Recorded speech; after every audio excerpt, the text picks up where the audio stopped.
Merci Marie-Louise Faure. Oui, alors écoutez, beaucoup de choses ont été dites. Permettez-moi de rajouter peut-être quelques impressions.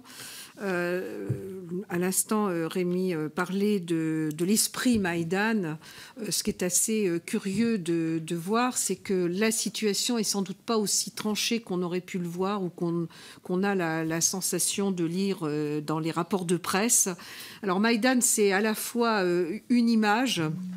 Et on voit bien qu'il y a énormément de campements. On ne fait pas lever les gens qui restent là. Il y a des cuisines, on mange ensemble, on parle, on refait un petit peu le monde. On a le centre de crise de presse où nous avons été reçus et interviewés dans l'hôtel Ukraine, qui est au-dessus de cette place.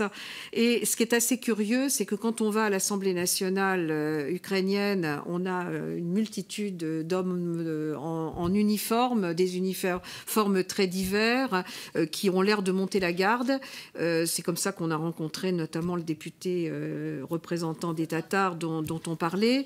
Et puis, quand on va au ministère des Affaires étrangères, eh bien, il n'y a plus d'hommes en armes, il y a un garde, et puis il y a les drapeaux européens et ukrainiens qui sont sur en grand sur la devanture du ministère. Donc c'est une ambiance assez particulière et on a la sensation que la vie quotidienne continue. Ils sont à la recherche de calme, qu'il ne se passe rien.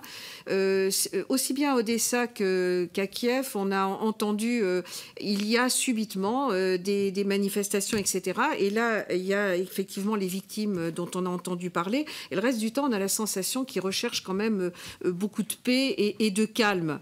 Ils vivent aussi au rythme des rumeurs. C'est pas du tout contradictoire avec ce que les uns et les autres ont dit. Hein. Simplement, on vit aussi au rythme des rumeurs.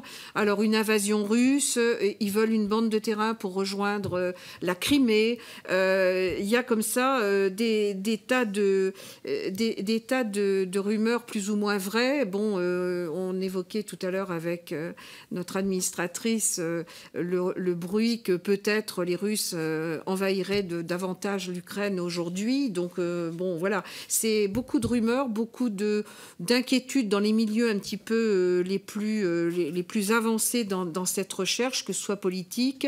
On a effectivement l'impression que les députés n'ont pas du tout l'intention de quitter l'Assemblée avant 2017, si possible. Ça, c'est vraiment récurrent. Et puis, ce que je voudrais dire, c'est que c'est juste pour compléter ce qu'on disait de nos rencontres avec la société civile. C'est vrai qu'on a ressenti quand même un ressentiment contre la France, les positions de la France, et par contre une préférence très nette pour les Allemands. Je pense que ça tient également, alors effectivement, à la vente des Mistral et aussi peut-être au positionnement de la France qui est peut-être moins reçu, au moins par la presse ukrainienne, que la position française.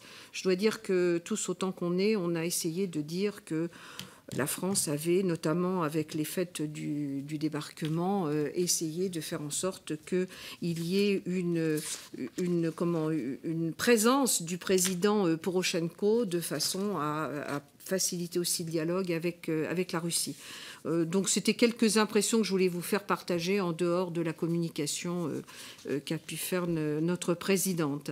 Je crois que, bon, depuis hier, il y a eu un avion abattu. C'est vrai que les villes de l'Est font de la résistance, c'est réel. Bon, si je devais donner une analyse qui n'engage absolument, alors là, que moi j'ai la sensation aussi que la diplomatie veut fonctionner.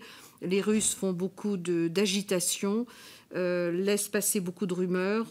Bon, à suivre. Je crois qu'on peut dire à suivre.